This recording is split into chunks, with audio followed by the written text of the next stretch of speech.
আজি আৰম্ভণি আৰু সদায় মুখ্যমন্ত্ৰীৰ এইটো সদায় কথাই কথাই ভাষণে বহুতত কৈছিলে যে নৰ্থ গুৱাহাটীখন এখন খুব স্মাৰ্ট টাউনশ্বিপলৈকে ডেভেলপ কৰিব। এইটো এটা প্ৰথম পদক্ষেপ আৰু পৰ্যায়ক্ৰমে যিটো কৰিছে ইমান দিন কৰি গৈ আছে আৰু ভৱিষ্যতে যিটো সপোন দেখিছে নৰ্থ গুৱাহাটীক লৈ সেইটো আজি CM হিমন্ত বিশ্ব শৰ্মা ডাঙৰীয়াই যিটো আজি 25 বছৰ আগতে এটা সপোন ভাবিছিলে প্লাছ তেওঁ প্ৰথম যেতিয়া ভাষণ দিছিলে তেওঁ লিখিছিলে যে এখন ব্ৰহ্মপুত্ৰৰ ওপৰেদি এখন ব্ৰিজ কেতিয়াবা যদি কৰিব পাৰোঁ। আজি সেইটো সপোন সম্পূৰ্ণ হ'ল আৰু লগতে এইটো এটা সুন্দৰ মুহূৰ্তত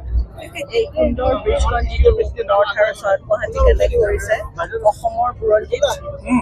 সুন্দৰকৈ সোণালী আখৰে লিপিবদ্ধ আৰু এই ব্ৰিজখনে আজি বহুদিনীয়া অভাৱ আজি নৰ্থ গুৱাহাটীয়ে আৰু মেইন গুৱাহাটী কানেক্ট কৰিবলৈ পূৰাইছে। বিশেষকৈ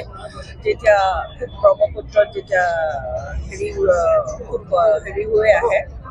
আৰু বহু ধৰণৰ দুৰ্ঘটনাও হৈছে আৰু আজি যিহেতু বিভিন্ন ধৰণৰ অসমখন গুৱাহাটীখন হৈছে অসমৰ গেটৱে আৰু এই গেটৱেত এনেকুৱা এখন সুন্দৰ য'ত নৰ্থ গুৱাহাটী আৰু চাউথ গুৱাহাটী অকল কানেকশ্যনে নহয় দুইটা ছাইড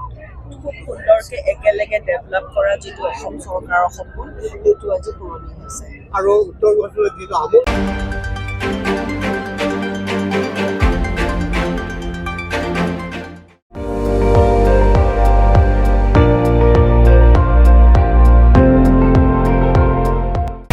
আপুনি চাই আছে ND24